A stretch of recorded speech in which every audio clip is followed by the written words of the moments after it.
नमस्कार साथियों, मैं नवीन कुमार और आज हम बात करने जा रहे हैं हरियाणा की भिवानी-खेड़ा विधानसभा सीट पर कांग्रेस और बीजेपी के बीच में जो मजेदार मुकाबला था, उसमें बीजेपी को कैसे यहां पर सफलता हासिल हुई और कांग्रेस पार्टी को यहां पर हार का सामना क्यों करना पड़ा। क्योंकि यहां पर बीजेपी पार्टी की तरफ से जो टिकटों का वितरण किया गया था, वो आम जन की भावना को देखते हुए यहाँ पर कपूर वाल्मीकि जो टिकट दिया गया, क्योंकि यहाँ पर 2 बार के विधायक रहे और पूरा मंत्री रहे विशंबर वाल्मीकि जी का टिकट बीजेपी पार्टी ने काटा। उनके खिलाफ यहाँ पर खुली एंटी इनकम्बेंसी दिखाई दे रही थी। यहाँ के आमजन हर वर्ग के हर क्षेत्र के उनसे नाराज थे, क्योंकि वो लोगों के पास जाते नहीं थे। जैसा लोगों ने यहाँ पर हमसे बात करते हुए बताया कि विशंबर वाल्मीकि जी लोगों से सीधे मुंह बात नहीं करते, उनसे मिलने के लिए नहीं आते, सुख दुख के साथ ही नहीं है। यहाँ पर सिर्फ बीजेपी का वोट बैंक होने के कारण उनको पिछली 2 बार यहाँ पर लगातार विधायक बनाया गया। वही जो यहाँ पर कपूर वाल्मीकि जी हैं, वो लोकल के नेता हैं, साथ ही साथ उनकी जो छवि है, जो व्यक्तित्व है उनका बड़ा साधारण, सिंपल और सोबर सा है। और उसकी वजह से लगातार जब भी हमने यहाँ पर दौरे किए, यहाँ पर हमने एक तरह से जो कवरेज की, उसमें दिखाई दिया कि आम जनता उनसे मिलने के लिए आतुर है और वो लोगों से मिलने के लिए आतुर हैं। जैसे कि पॉलिटिकल पंचायत से बात करते हुए कपूर वाल्मीकि जी ने बताया था कि वो इस विधानसभा सीट पर जितनी भी समस्याएं हैं आमजन की, उनको लेकर अपनी सरकार के लिए, जो अपनी सरकार है उसके समक्ष आवाज उठाएंगे और यहाँ की जो आम जनता है उसको हर समस्या से निजात दिलाने का वो काम करेंगे अगर वो यहाँ से चुने जाते हैं, जिसका सबसे बड़ा प्रभाव यहाँ पर देखने को मिला। और यहाँ पर जो भिवानी-खेड़ा विधानसभा सीट है, यहाँ के लोगों ने उनको अब की बार विजयी पताका फहराने में बड़ा योगदान दिया। वही बात करें कांग्रेस पार्टी की, तो कांग्रेस पार्टी की तरफ से यहाँ पर 2 प्रबल दावेदार थे, रामकिशन फौजी जी और मास्टर सतबीर रतेरा, जो एक समाज सेवी हैं। दोनों के बीच में टिकट के लिए कड़ी टक्कर थी। बताया जा रहा था कि अगर इन दोनों में से किसी को भी टिकट मिलती है तो कांग्रेस पार्टी अब की बार यहाँ पर बड़ा जनसमर्थन हासिल कर सकती है और कांग्रेस के खाते में ये सीट जा सकती है, जो पिछले काफी लंबे समय से यहाँ पर उनके लिए एक तरह से बड़ी चुनौती बना हुआ है। लेकिन यहाँ पर कांग्रेस पार्टी के हाईकमान की तरफ से उनके निजी रहे प्रदीप नरवाल को टिकट दिया गया और आते ही सबसे पहले उनको सबसे बड़ी चुनौती का सामना करना पड़ा, और वो थी बाहरी का जो उनको टैग मिला कि ये बाहरी नेता है, इसको कांग्रेस पार्टी ने यहाँ से टिकट देकर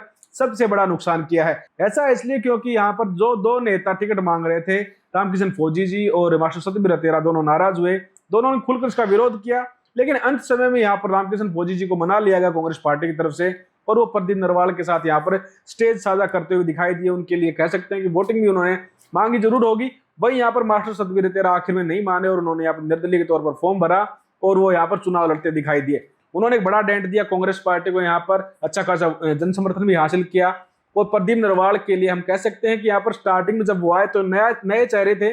आखिरी दिन उनका नाम आया कि आपको टिकट दिया गया है, वो जल्दबाजी में यहाँ पर बड़े काफिले के साथ आए, उन्होंने नामांकन भरा और उसके बाद यहाँ की जनता देखना चाहती थी कि प्रदीप नरवाल है कौन। ऐसा इसलिए क्योंकि नए नेता होने के साथ साथ कांग्रेस पार्टी के हाईकमान तक उनकी पहुंच बताई जा रही थी, जिसके चलते यहाँ के लोगों में उत्सुकता हुई कि हम जान लेते हैं ये नेता कौन है। और उसके बाद यहाँ पर प्रदीप नरवाल लगातार लोगों तक पहुंचने की कोशिश करते रहे। दिन रात को 2-2 बजे तक उनके ऑफिस में लोगों की भारी भीड़ यहाँ पर हम कह सकते हैं हुजूम जुड़ा रहता था उनसे मिलने के लिए। कपूर वाल्मीकि जी के लिए सबसे बड़ी अच्छी चीज रही कि उनका जो व्यक्तित्व है, बड़ी, जैसे हमने बताया कि साफ छवि के व्यक्ति थे, तो उसकी वजह से उनको बड़ा जन समर्थन मिला। लेकिन कपूर वाल्मीकि जी के लिए सबसे बड़ा फायदेमंद चीज ये भी रही कि प्रदीप नरवाल बाहरी नेता था और इस बात का वो अच्छे से मैसेज कर्मी लोगों के बीच में कर पाए और वो मैसेज आखिर में भी यहाँ पर दिखाई दिया। लोगों के बीच में एक सामंजस्य की स्थिति थी कि यहाँ पर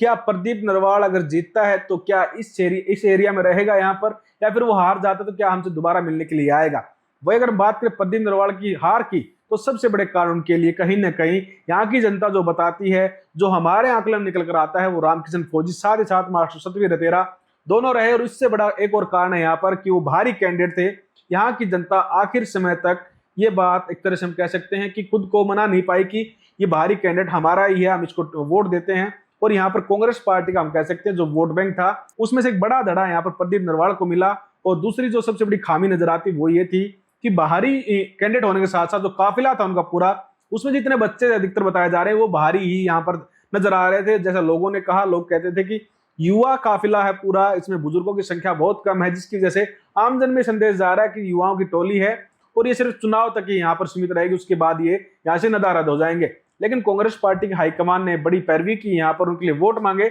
लेकिन सफलता नहीं मिल पाई। हालांकि जो चुनाव के नतीजे थे उसमें लास्ट के 2 राउंड तक यहाँ पर कपूर वाल्मीकि जी प्रदीप नरवाल से 3-4 हजार वोट ऊपर थे, लेकिन आखिर के 2-3 राउंडों में उन्होंने बड़ी छलांग लगाते हुए यहाँ से 20-22 हजार वोटों का जो गैप था वो बनाया और प्रदीप नरवाल के लिए यहाँ पर एक हार का जो सबब था वो देखने को मिला। लेकिन प्रदीप नरवाल के बारे में एक बात जान लेनी चाहिए कि बाहरी कैंडिडेट होने के बावजूद इतना बड़ा माहौल बनाना दूसरी विधानसभा सीट पर आकर किसी भी नेता के लिए सामान्य नहीं, बिल्कुल असंभव की तरह नजर आता है। प्रदीप नरवाल के काफिले में बेशक से यहाँ पर युवा जो थे वो मौजूद रहे, लेकिन उन युवाओं ने एक माहौल बनाया और यहाँ की जनता को विश्वास दिलाने की पूरी कवायद जो थी उन्होंने की कि यहाँ पर प्रदीप अगर चुना जाता है और कांग्रेस की सरकार बनती है प्रदेश में, तो इस एरिया को कहीं ना कहीं बहुत ज्यादा आगे ले जाया जाएगा हर चीज के मामले, चाहे वो विकास का मामला हो, चाहे वो खेल का मामला हो, चाहे वो शिक्षा का ही मामला क्यों ना हो। लेकिन आप जनता जनार्दन हैं, आप बताइए आपको क्या लगता है कि कांग्रेस पार्टी के हाईकमान की तरफ से दिए गए टिकट, यानी कि जो नेता है प्रदीप नरवाल, उनको हार का सामना क्यों करना पड़ा?